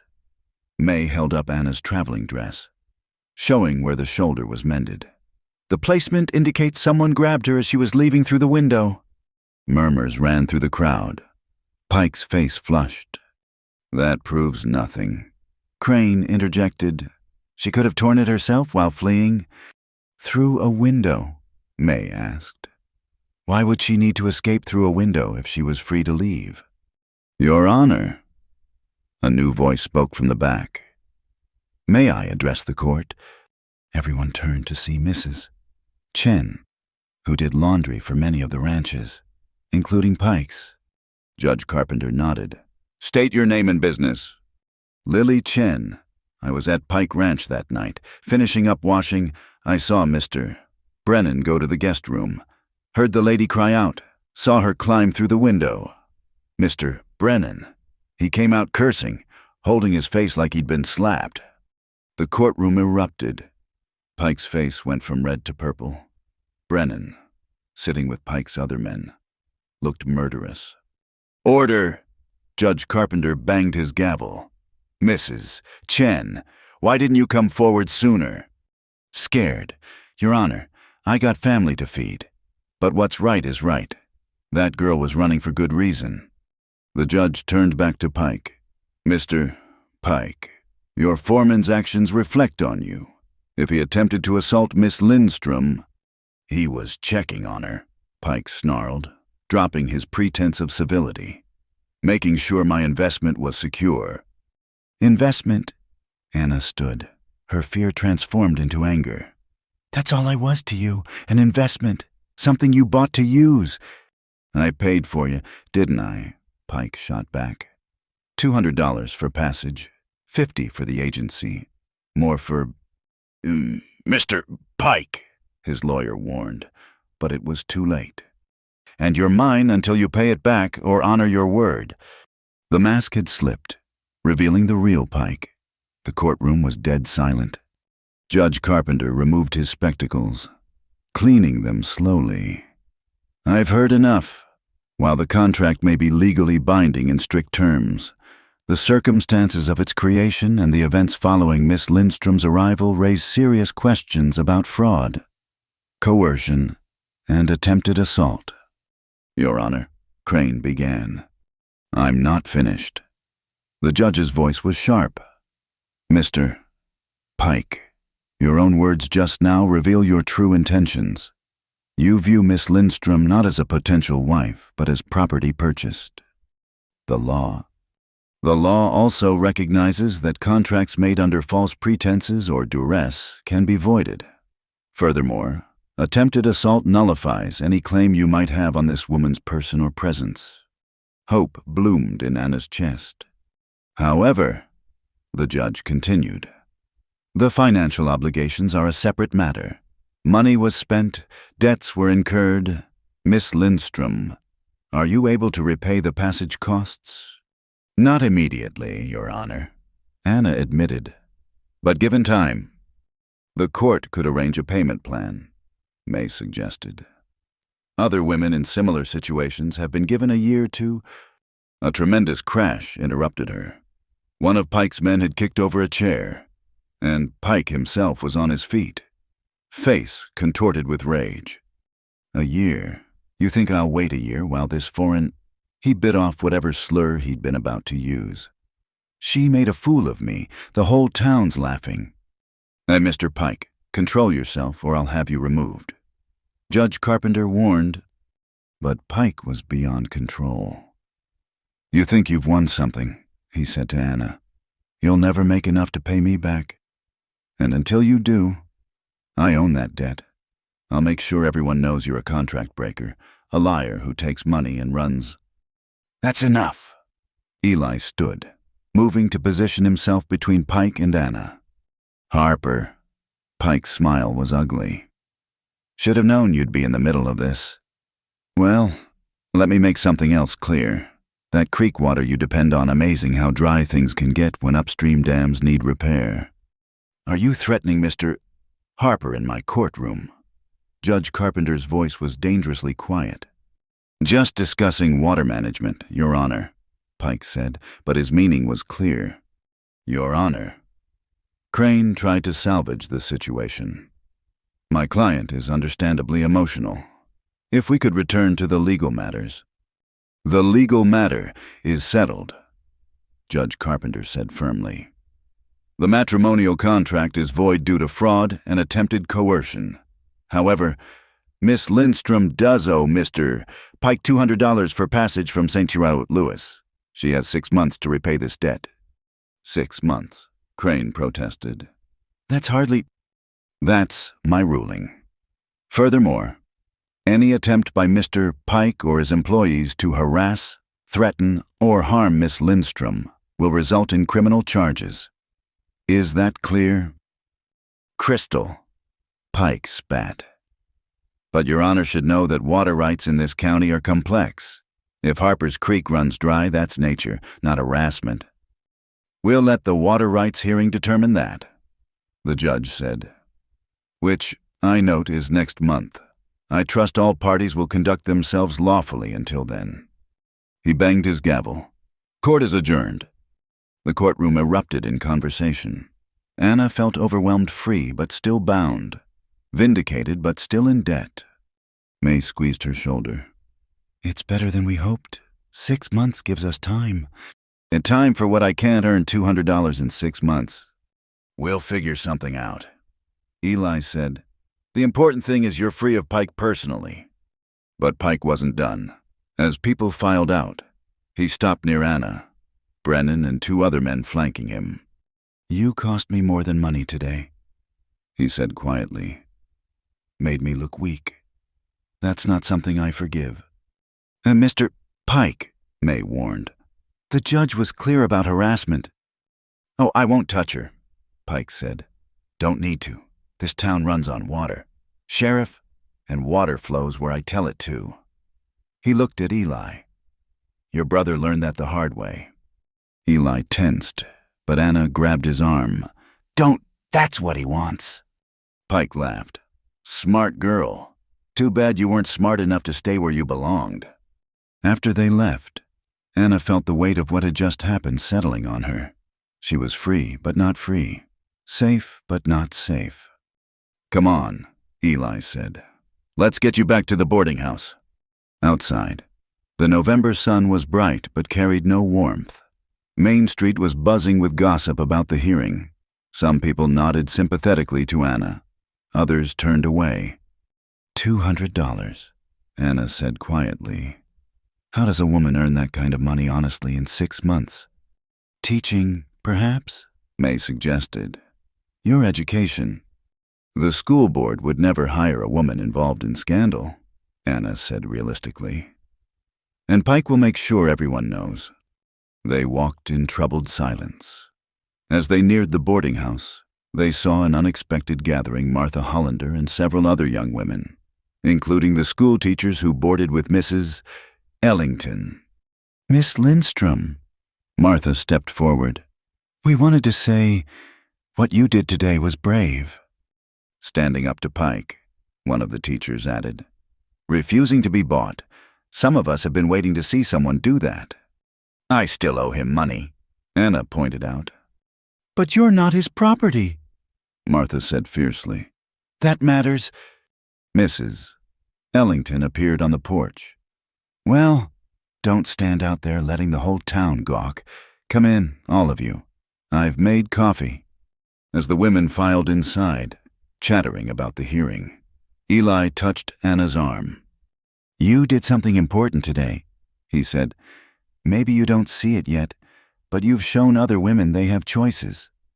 Expensive choices, Anna said wryly. The best ones usually are. He tipped his hat. I need to check on things at home, but Anna Pike's not done. Be careful. She watched him ride away, then turned to find May studying her. He's a good man, the sheriff said simply. I know, Anna replied. That's what scares me. Why? Because good men make you hope, and hope is dangerous for a woman in my position. May smiled sadly. Hope's dangerous for all of us out here, but it's the only thing that keeps us going. Inside, the women had gathered in the parlor, their conversation a mix of indignation about Pike and practical suggestions for Anna's situation. You could do piecework, one suggested. Sewing, mending. At 3 cents a shirt, she'd need to sew thousands. Another countered. What about your languages, Mrs.? Ellington asked. There are Swedish and German families in the valley who'd pay for lessons for their children. Or translating, Martha added. The land office needs documents translated for immigrant claims. Anna felt something she hadn't expected, not just sympathy, but solidarity. These women, each fighting their own battles in a hard land, were offering what help they could. But even as they planned and suggested, Anna couldn't shake Pike's threats.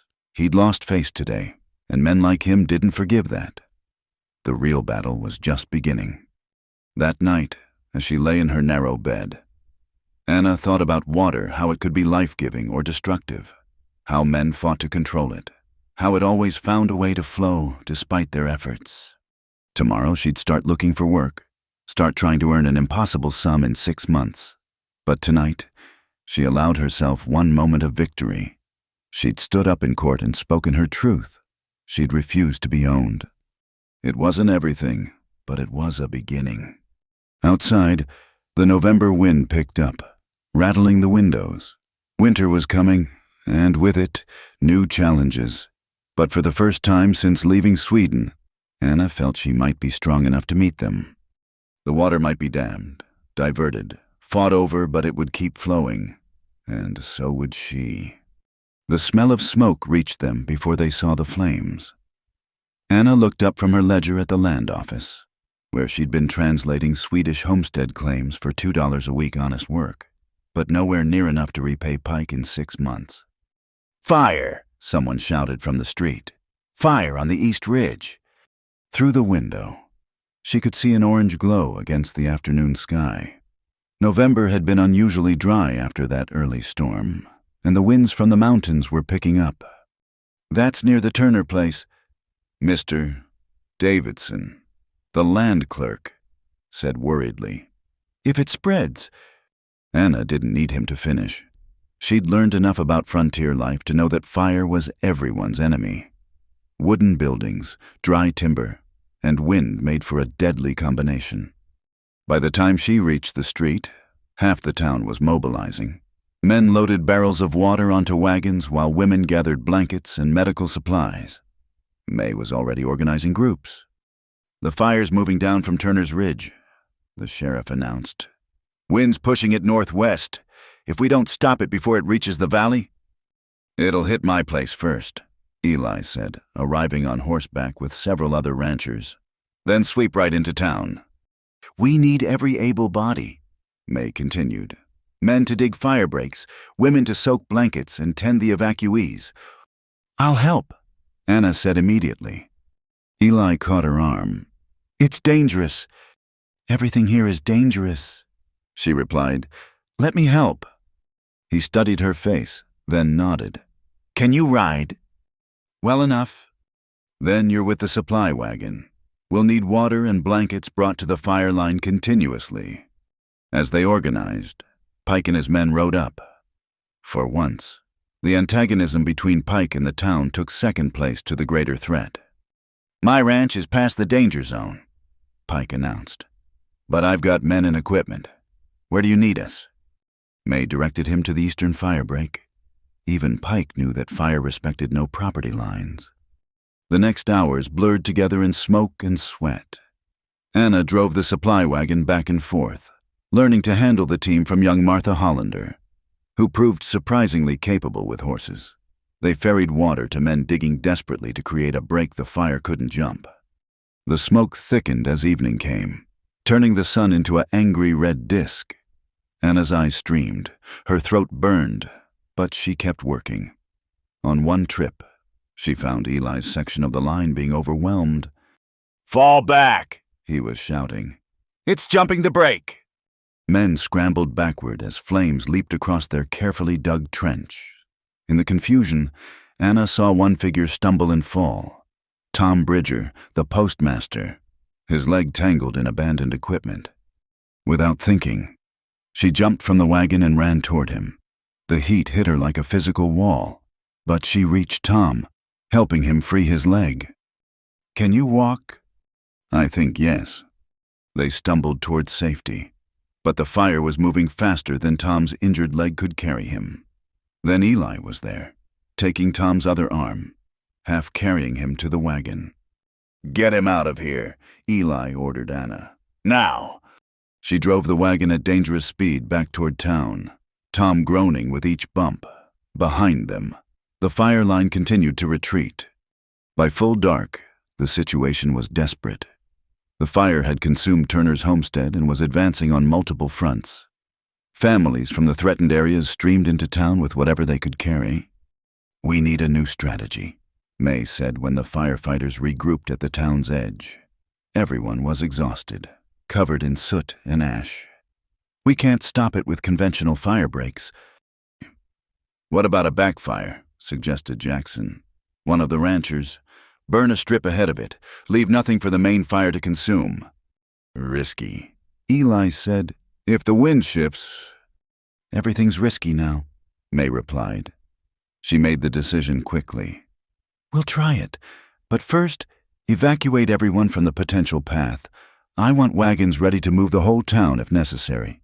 As they prepared for the dangerous strategy of fighting fire with fire, Anna worked with the women organizing the evacuation.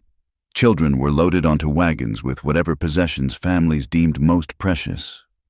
The church became a gathering point for those with nowhere else to go. Mrs. Chen, who'd testified at the trial, pressed a small bundle into Anna's hands. "My grandmother's seeds from China," she said. "If we lose everything else, we can start again with these." Anna understood. Seeds were hope, the future in tangible form. She promised to guard them. Near midnight, with the main fire still advancing, they lit the backfire.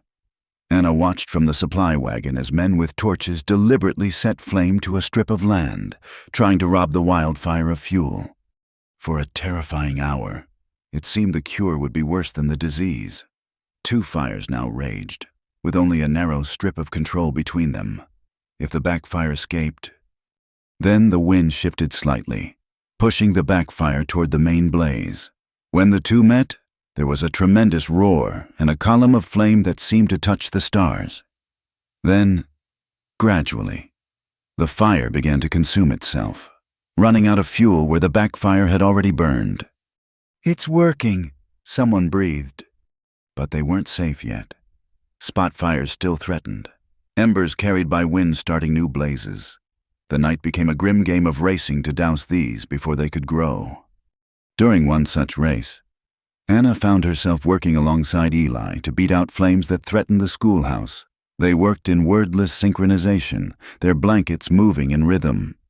When that danger passed, they collapsed against the school's wall, breathing hard, in the flickering light of distant fires, covered in soot and ash.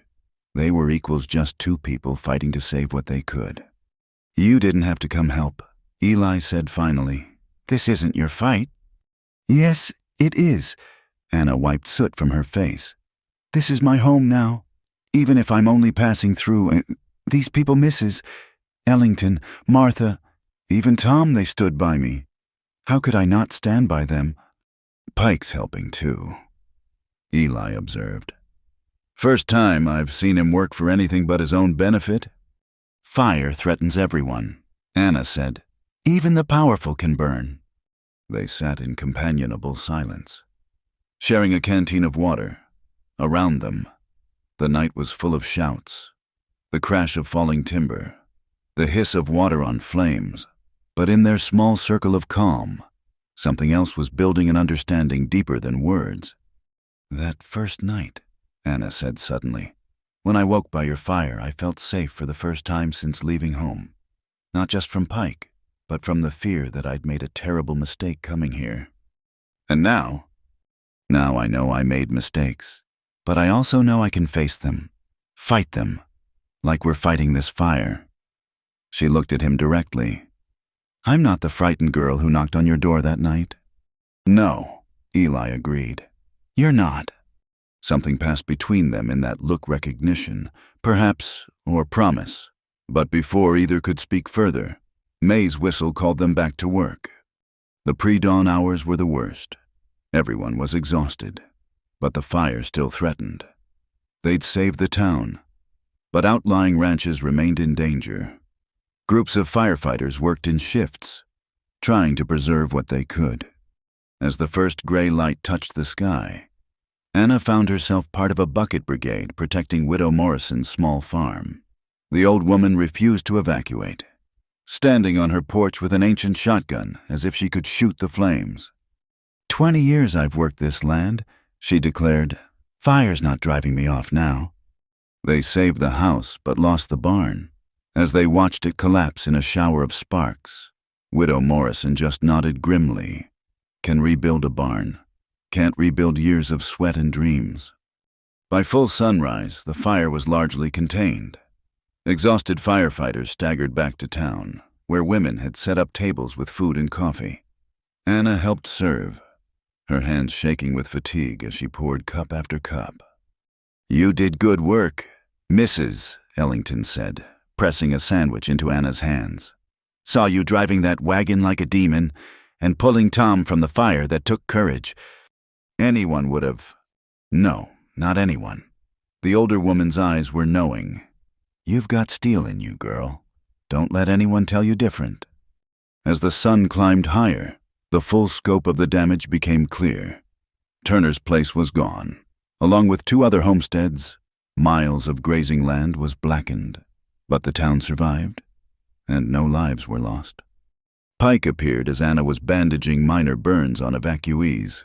His clothes were as sooty as everyone else's, his usual arrogance dimmed by exhaustion. "Miss Lindstrom," he said stiffly, "I saw what you did for Tom. That was commendable." Anna waited, sensing more. "I'm not forgetting the debt," Pike continued. "Business is business, but—" He seemed to struggle with the words. "Perhaps we could discuss modified terms, extended payment schedule." Before Anna could respond, Crane appeared at Pike's elbow. "Mr. Pike, we should discuss." "Not now, Crane." Pike's voice was sharp. "Can't you see people are hurting? Even I'm not that heartless." It was the first crack Anna had seen in Pike's armor, a glimpse that even hard men could be moved by shared catastrophe. As Pike moved off, Eli approached. A bandage covered a burn on his left hand, and exhaustion lined his face, but his eyes were warm as they found hers. "How are you holding up?" "Still standing," Anna managed. "Though I may fall over soon." "There's something I want to show you," he said. "If you can manage a short ride." Curious despite her exhaustion, Anna agreed.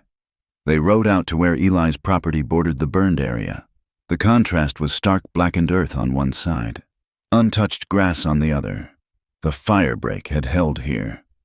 We saved it, Anna breathed. We did, all of us, working together. Eli dismounted, helping her down. But that's not what I wanted to show you. He led her to a small rise that overlooked the valley. From here, they could see the full pattern of the fire's path destruction. Yes, but also the places where human effort had made a difference. Fire's like water, Eli said quietly. Can't really control it, only direct it. Work with it instead of against it. Is there a lesson in that? Maybe. He turned to face her. Anna, last night changed things, not just the land, but the people. Pike working alongside folks he usually squeezes. You, showing everyone what courage looks like. I was terrified, Anna admitted. Courage isn't about not feeling fear. It's about acting despite it. His voice dropped. When I saw you run toward Tom, with the fire coming, I realized something. Anna's heart began to race, but not from fear this time. What? That I'd rather face 100 fires than watch you in danger, but also that I had no right to stop you. You're not someone who needs protecting. You're someone who stands beside others and fights. The morning sun painted everything golden, even the scorched earth. In that light, covered in soot and ash, they were just two people who'd survived the night and discovered something worth saving beyond property or possessions. Eli? Anna began, but he held up a hand. I'm not asking for anything, he said quickly. You've got enough to deal with the debt, finding your way. I just wanted you to know that however you choose to fight your battles, you won't fight them alone. Not anymore. Anna felt tears threatening from exhaustion, smoke, or emotion. She couldn't tell. That first night by your fire, I woke to safety. Last night, fighting the fire, I woke to something else, purpose, maybe, or belonging. Both are kinds of love. Eli said simply, love for a place, for people, for the life you're building. They stood in comfortable silence, watching the sun climb higher. The valley bore scars now, but it would heal. Green would return with spring rain. Life would go on. Changed, but not defeated. We should get back, Anna said finally. There's so much work to do. There always is, Eli agreed. But that's not a bad thing. Work means building, and building means hope.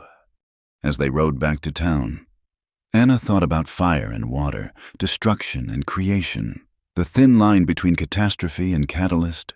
The fire had taken much, but it had also revealed things hidden Pike's humanity, the town's unity, her own strength, and perhaps most importantly, it had burned away pretense between her and Eli, leaving something clean and true in its wake. Not a solution to all her problems, but a foundation on which to build. The debt still loomed. Pike was still Pike. Even with his moment of grace, the law still favored those with money and power. But Anna had learned something vital: she was not alone, and she was stronger than she'd known. Like the seed's misses, Chen had entrusted to her. She carried the future within. It just needed the right conditions to grow. The petition had started with Martha Hollander and spread like the fire they'd just fought. Within 3 days of the blaze, over half the town had signed a document requesting community control of water rights, challenging Pike's stranglehold on the valley's most precious resource. Anna stood in the crowded church hall, watching May address the emergency town meeting. The fire had changed everything. Not just the landscape, but the people's willingness to stand together. The fire showed us what we already knew, May was saying. When we work together, we're stronger than any one man's greed. It's time to take back control of our water. You can't just take a man's property, Silas Brennan shouted from the back.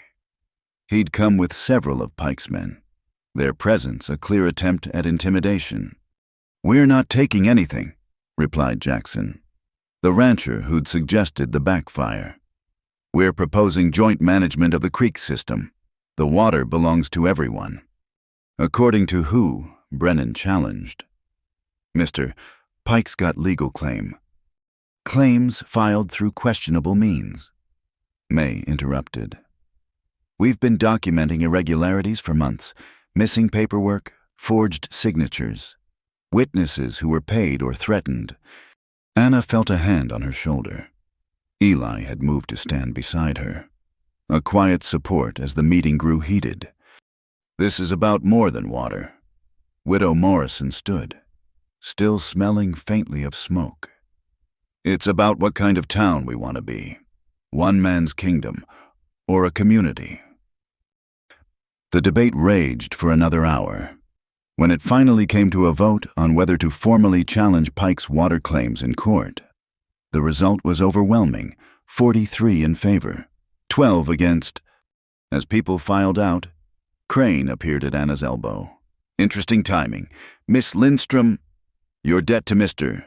Pike comes due in 4 months, and suddenly the town challenges his business interests. One might think you're behind this." "One might think a lot of things," Anna replied evenly. "But the town made its own choice." "Choices have consequences," Crane said smoothly. "Mr. Pike has been patient about your debt. That patience has limits." After he left, Eli's jaw was tight with anger. "He's trying to connect things that aren't connected." "But he's not wrong," Anna said quietly. "My standing up to Pike did encourage others. Maybe if I'd just—" "What? Married him? Let him use you?" Eli shook his head. "You did the right thing. The town's doing the right thing. Pike's the one in the wrong." They walked outside into the crisp December air. Snow was beginning to fall, the first since that fateful storm that brought Anna to Eli's door. "I need to show you something," May said, joining them. She carried a leather portfolio, which she opened to reveal documents. "I've been investigating Pike's water claims. Look at this." It was a survey map from 5 years ago, showing the original water allocations. Someone had clearly altered the boundary lines, crudely extending Pike's territory. "Is this enough to challenge him in court?" Anna asked. "It's a start, but I found something else." May produced another document. "This is the original water compact, signed by all the ranchers when the valley was first settled. It specifically states that in times of drought or emergency, water rights revert to community control." "Pike would argue the fire doesn't count," Eli said. "Maybe, but it establishes precedent for shared management." May's smile was sharp. "And guess whose signature is on this compact, Jedediah Pike's?" The next morning brought unexpected news. Billy Morrison burst into the land office where Anna was working, eyes wide with excitement. Mr. Crane just got a telegram," he panted. "Long one from St. Louis. That agency, Thornton's, it's been shut down. Federal marshals arrested him for mail fraud." Anna's hand stilled on the papers she was translating. "What does that mean for—" "Your contract." May appeared in the doorway, having heard the news. "It means every contract Thornton brokered is under federal review, including yours." Hope flared in Anna's chest, but she tamped it down. "Pike still has the receipts for my passage." "True, but if the federal investigation finds systematic fraud, which it will, those debts might be voided too." May's expression was carefully neutral. "Don't count on it, but don't give up hope either." That afternoon, Anna was surprised to find Pike himself at the boarding house, asking to speak with her, Mrs. Ellington hovered protectively, but Anna agreed to meet him in the parlor. Pike looked older than when she'd first met him, the fire and subsequent town rebellion taking their toll. He sat heavily in a chair, studying her with those cold gray eyes. "You've caused me considerable trouble, Miss Lindstrom." "I've simply refused to be used," Anna replied. "If that causes you trouble, perhaps you should examine your methods." A ghost of a smile crossed Pike's face. "You remind me of my first wife, Catherine. She had spine too." The smile faded. "It didn't save her when the cholera came." Anna said nothing, sensing there was more. "I wasn't always like this." Pike continued. Had dreams once. Catherine and I were going to build something good here. After she died, he shrugged. Seemed easier to take than to build. It's not too late to change, Anna suggested carefully. Pike's laugh was bitter. Yes, it is. I've made too many enemies, burned too many bridges. The town wants my blood now. He leaned forward. But I'm not going down without a fight. The water rights hearing is next week. I'll win because I've got the law on my side. The law isn't everything, Anna said. The fire proved that. When everyone was in danger, even you helped. That's the man you could be. That man is dead, Pike said flatly. Died with Catherine. What's left is a businessman protecting his interests. He stood. I came to make you one last offer. Marry me, help me win the water case, and I'll forgive the debt. Refuse, and I'll pursue every legal remedy to collect. My answer hasn't changed, Anna said firmly. I won't marry without love or respect. Then you're a fool. Pike said, Love doesn't last. Power does. He paused at the door. The federal investigation won't save you. Crane's already working on protecting our interests. You'll still owe me, one way or another. After he left, Anna sat alone in the parlor, shaking. Not from fear, but from the glimpse of what Pike might have been, a man destroyed by loss who chose power over healing. Eli found her there an hour later. Heard Pike came by. You all right? He's a broken man, Anna said softly. It doesn't excuse what he's done, but I think I understand him better. Understanding doesn't mean accepting, Eli said. Some people choose to let grief make them cruel. Others choose to let it make them kind. He sat beside her. You faced loss too, your father, your home. You chose differently. I had help, Anna reminded him. That first night, you showed me kindness when you had every reason to turn me away. You were half frozen on my doorstep. What else could I do? You could have taken me straight back to Pike. Many would have. Anna turned to face him. Why didn't you? Eli was quiet for a moment. My mother used to say you could judge a man by how he treats someone who can't fight back. When I saw you that night scared, alone, running from something, I saw someone who needed help, not judgment. And now I see someone who's fought back and won, even if the victory's not complete yet. His voice dropped. I see someone The door burst open. Martha Hollander rushing in. Come quick, there's trouble at the dam. They ran toward the creek, joining a growing crowd. Pike's men were working frantically to reinforce the dam that controlled water flow to the valley. But something was wrong. Water was seeping through in multiple places. The fire weakened the structure, Jackson observed. All that heat, then water to fight it, the woods compromised. Even as he spoke, a section of the dam gave way with a crack like gunfire. Water burst through, not in a catastrophic flood, but in a steady, unstoppable flow. Get those barriers up, Brennan was shouting. We can contain it. But it was clearly a losing battle. The dam that Pike had used to control the valley's water was failing, and no amount of desperate work could stop it. May appeared at Anna's shoulder. Ironic, isn't it? He dammed the water to control us, but nature has its own plans. Within an hour, it was over. The dam had partially collapsed, returning the creek to something closer to its natural flow. Pike stood on the bank, watching his control literally wash away. This changes everything for the hearing, May said quietly. Without the dam, his claims to water control are meaningless. Pike must have realized the same thing. His face was stone as he turned away from the ruined structure. His eyes found Anna in the crowd, and something passed between them, not hatred, but a kind of resigned acknowledgement. The game was changing, whether he liked it or not. That evening, the town gathered again, this time in celebration. The Silver Spear did booming business as people toasted the dam's failure. Anna found herself pulled into the celebration, people buying her drinks she politely nursed. thanking her for inspiring their courage. I didn't do anything, she protested to Mrs. Chen. The town stood up for itself. Sometimes one person standing up is all it takes to remind others they can too. Mrs. Chen replied. You were the pebble that started the avalanche. Eli appeared at her elbow as the celebration continued. Want some air? They stepped outside into the cold December night. Stars blazed overhead, clear and bright in the mountain air.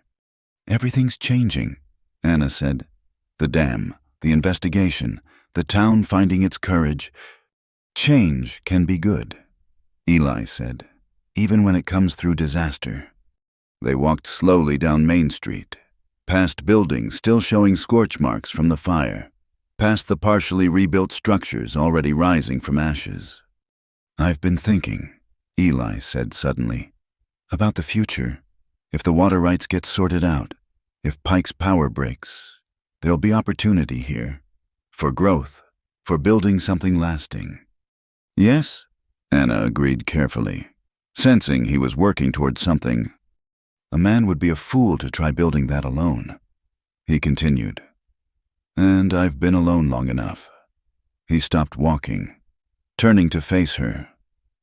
Anna, I know you've got the debt hanging over you, and I know you came here under false pretenses, but… Eli? Anna interrupted gently. What are you trying to say? He took a breath. I'm saying that when you're free, truly free of Pike and debts and all of it, I'd like to court you properly. If you'd have me. Anna's heart raced. And if I'm never free, if the federal investigation doesn't void the debt? Then I'll help you fight it, every step. His voice was fierce. Not because you need saving, but because that's what partners do. They stand together. Before Anna could respond, shouts erupted from the direction of Pike's ranch. They turned to see an orange glow on the horizon, not the widespread threat of wildfire, but concentrated, deliberate. That's the ranch house, someone yelled. Pike's house is burning! They ran with others toward the blaze. By the time they arrived, Pike's grand house was fully engulfed. Pike himself stood watching, making no effort to fight the flames. His men milled uncertainly, looking for direction that didn't come. Aren't you going to try to save it? Brennan demanded. Why? Pike's voice was eerily calm. It's just wood and pride. Both burn easily enough. May organized a bucket brigade to keep the fire from spreading to outbuildings, but the house was lost. As they watched it collapse, Pike turned to Anna. Satisfied. Miss Lindstrom, you've won. The town's turned against me. My dam's broken. My house is ashes. His smile was terrible. Just like Catherine always said would happen if I chose wrong. I know you didn't set this fire, Pike interrupted. I did. Gasps ran through the crowd. Mr. Pike. Crane appeared, breathless from running. Don't say anything more.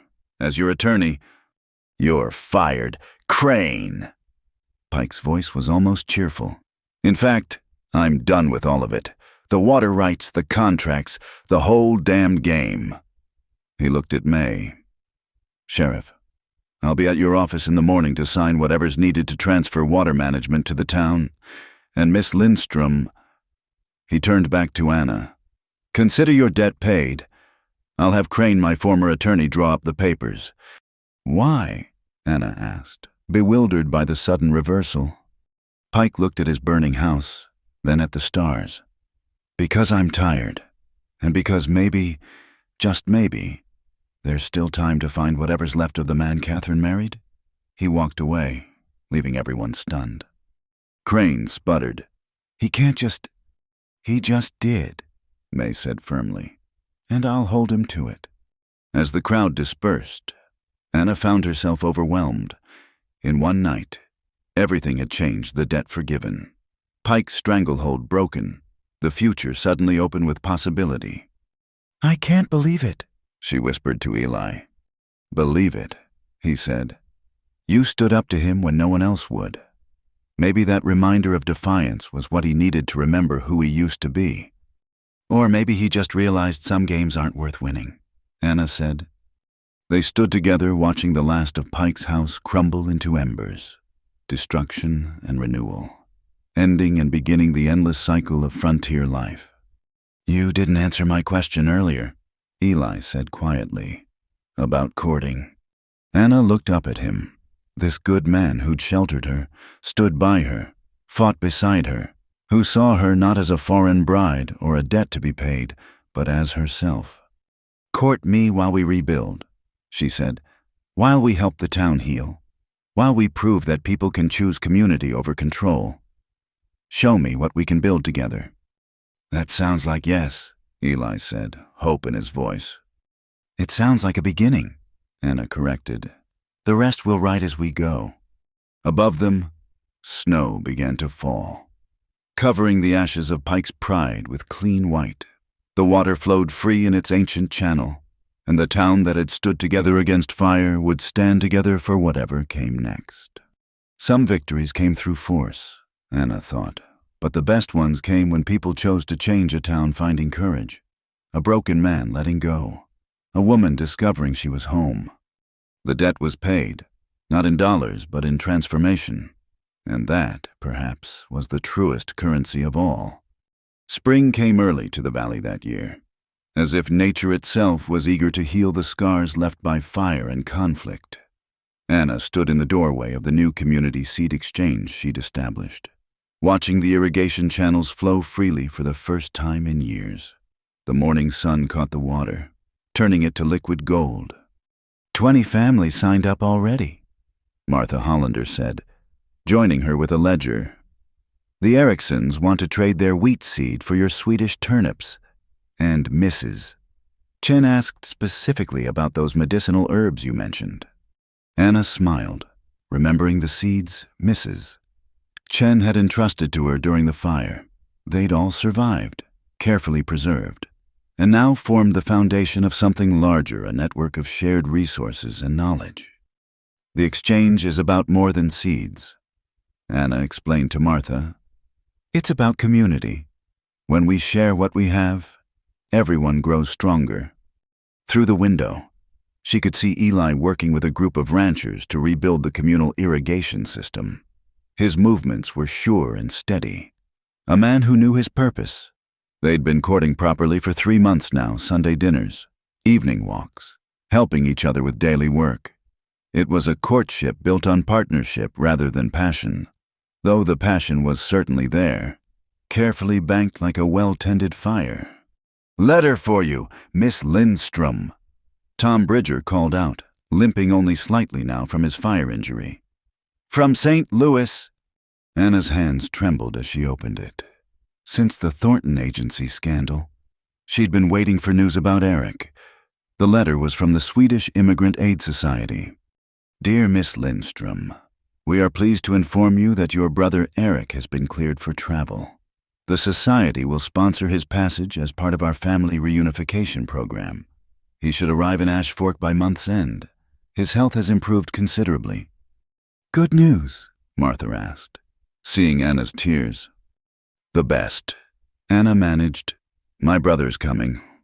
She found Eli at the irrigation work site and shared the news. His face lit up with genuine pleasure. "That's wonderful. We'll need to prepare." Anna interrupted, teasing. "The town," Eli corrected, but his ears reddened slightly. "Though I was thinking, that empty cabin on my property, the one Sam was fixing up, with some work, it could be a good home for a young man starting fresh." "Eli Harper," Anna said softly. "Are you planning our future?" "Maybe," he admitted. "Is that presumptuous?" "No," she said. "It's hopeful. I like hopeful." May approached them, wearing her sheriff's badge and a rare smile.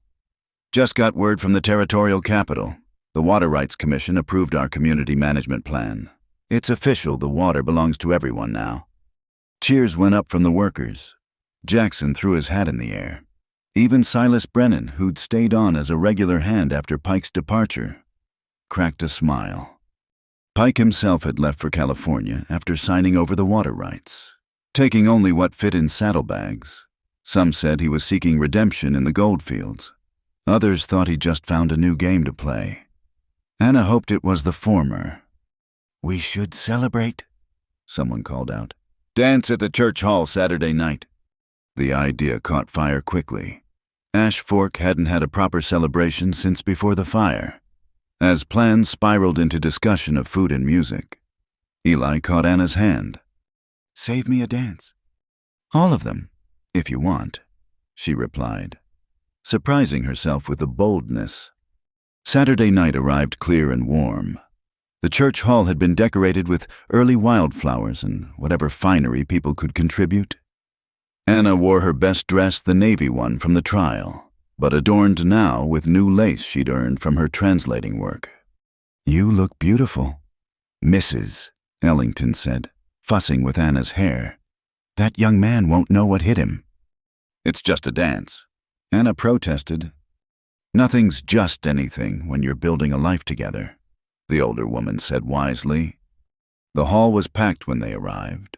Musicians had come from neighboring towns, and the air filled with fiddle music and laughter. Anna was surprised to see how many people greeted her warmly, not as Pike's runaway bride anymore, but as herself. The seed exchange had made her integral to the community's rebuilding. "May I?" Eli appeared at her elbow as a waltz began. They moved together naturally, months of working side by side, creating an easy rhythm. Around them, other couples danced, young and old, established and new. The whole town celebrating not just survival but renewal. "I've been thinking," Eli said as they turned, "about what you said, building something together. And I want to expand the ranch, not like Pike did, through force, but cooperatively, share grazing rights, breed better stock together. Jackson's interested, and the Morrisons too. A community ranch," Anna mused. "Like the seed exchange, but for livestock." "Exactly. We're stronger together than apart." He paused. "In all things." Before Anna could respond, the music stopped for an announcement. May stood at the front of the hall, holding up her hands for quiet. "Friends, we've come through fire and conflict, drought and division. We've proved that when we stand together, nothing can break us. Tonight, we celebrate that spirit." She raised a glass. "To Ash Fork, may we always remember that our strength lies not in what we own, but in how we care for each other." "To Ash Fork," the crowd echoed. As the evening progressed, Anna found herself pulled into dance after dance. Tom Bridger waltzed her carefully around his weak leg. Jackson's son stammered through a reel. Even Brennan asked for a turn, gruff but respectful. "You changed things," he said as they danced. "Made people think different, even made Pike think different at the end." "People changed themselves," Anna corrected. "They just needed reminding that they could." Near midnight, as the celebration began to wind down, Eli drew Anna outside. The stars were brilliant overhead, and the sound of the free-flowing creek provided nature's music. "Anna," he began, then stopped, gathering courage. "I told myself I'd wait, court you proper for a full year, but standing in there, watching you dance, seeing how you've become the heart of this town's renewal." "Eli?" Anna's voice was soft, encouraging. He dropped to one knee, producing a simple gold ring. "Anna Lindstrom, you came here through deception and found truth. You faced down powerful men and showed them another way. You've planted seeds, real ones and metaphorical ones, that will feed this community for generations." He took a breath. "Would you do me the honor of building a life together? Will you marry me?" Anna looked at this good man kneeling before her, offering not rescue but partnership. She thought of that first night, sleeping by his fire, waking to kindness, of standing together against Pike's threats, of fighting fire side by side, of the quiet courtship that had shown her his steady heart. "Yes," she said simply. "Yes, I'll marry you." He stood and kissed her, gentle and sure. Around them, the night sounds of the valley continued, water flowing, wind in the grass, life persisting as it always had. "When?" he asked when they parted. "After Eric arrives." Anna decided, "I want my family here, and maybe a June wedding when the flowers are blooming and the crops are green." "June it is," Eli agreed. "We'll make it a community celebration. Show Eric what kind of place he's coming to." They walked back toward the hall, hand in hand.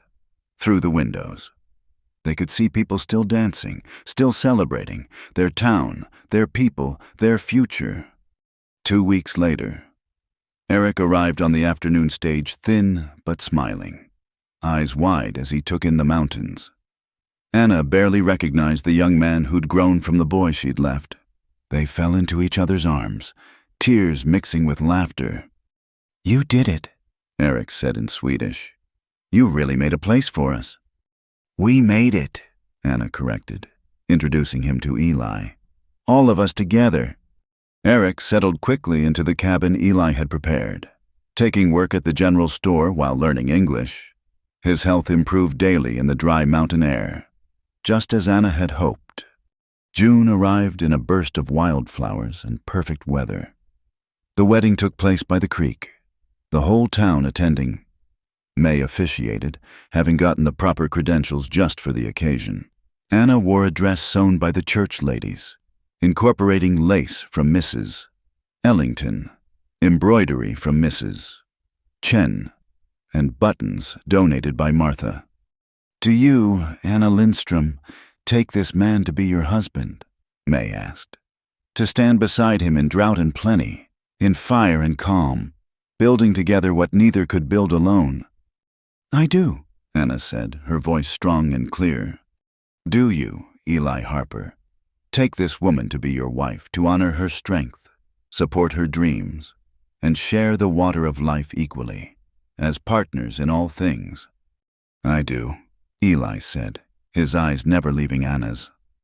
"Then by the power vested in me by the territory of Montana and the community of Ash Fork, I pronounce you husband and wife." They kissed to cheers and applause as they turned to face their community as a married couple. Anna saw all the threads that had woven together former enemies, now neighbors. Individual struggles become collective strength. The reception lasted well into the night. Stories were told of the fire, the trial, Pike's transformation, but mostly, people talked of the future, the seeds to plant, the animals to raise, the town to build. "You know what this is, Mrs. Ellington asked Anna as they watched Eli dance with little Jenny Morrison. "It's what America was supposed to be. People from everywhere, bringing their gifts, making something new together." Late that night, in the same cabin where Anna had once taken shelter, she and Eli sat by the fireplace. The Swedish kettle she'd bought with her earnings sat beside Eli's coffee pot. Two traditions sharing the same hearth. "That first night," Anna said, "when I slept by your fire, I couldn't have imagined this." "What exactly?" Eli asked, pulling her closer. "All of it. The town accepting me, finding my strength. Eric here and healthy. You." She smiled. "Mostly you." "I knew that night," Eli confessed. "Not the details, but I knew you were going to change everything." "Did I?" "Look around," he said simply. "Free water, community cooperation, former enemies working together. You were the spark that lit a different kind of fire." Anna thought about that, how she'd come as a purchased bride and become a free woman, how a town's fight for water had become a fight for its soul, how love grew not from grand gestures but from daily choices to stand together. "What are you thinking?" Eli asked. "That I need to write to the Swedish Immigrant Aid Society," Anna said. "Thank them, but also tell them about Ash Fork. There might be other women, other families, looking for a place where they can build something real. Planning for the future already. Always." Anna smiled. "That's what Americans do, isn't it? Plan and build and hope?" "The good ones do," Eli agreed. Outside, the creek sang its ancient song, flowing freely through the valley. The stars watched over a town that had learned to share both water and strength, and in a small cabin, Two people who'd found each other through storm and trial settled in for their first night of the rest of their lives. The fire that had threatened to destroy had instead refined. The water that had been hoarded now nourished all, and love quiet, steady. True had grown from the ashes of fear and division. It wasn't the end of challenges. There would be other droughts, other conflicts, other tests. But Ash Fork had proven something important when people chose community over control, partnership over power, hope over fear. They could weather any storm. Anna Harper, formerly Lindstrom, closed her eyes and listened to her husband's heartbeat, the settling of the house, the eternal flow of water. She'd traveled across an ocean seeking security and found something better, a place where she belonged. Work that mattered. Love that lasted. Tomorrow there would be seeds to tend, books to balance at the exchange, Eric to check on, a household to run. But tonight, she was exactly where she needed to be, home, by the fire that had welcomed her, awakened to a love that would last a lifetime. The West would always be hard, demanding, unforgiving of weakness, but it was also a place of endless possibility, where strangers became family and divided communities could choose unity, where a frightened mail-order bride could become a pillar of strength, and a bitter water war could end with shared abundance. Some came west for gold or land or adventure. Anna had come through deception but found truth, found that the greatest treasures weren't seized but cultivated trust, community, love that grew stronger through trials. As sleep took her, she smiled, thinking of seeds planted and yet to plant. The future stretched ahead, bright with promise, rooted in the choice to build together what none could build alone. Thank you so much for listening to this story. I'd love to know where you're enjoying this tale from. Please share in the comments below so we can connect and discuss your thoughts about Anna and Eli's journey. If you enjoyed this Wild West love story, please subscribe to Wild West Night, give this video a like, and hit that hype button to help more listeners discover these frontier tales of courage, love, and community. Your support means everything.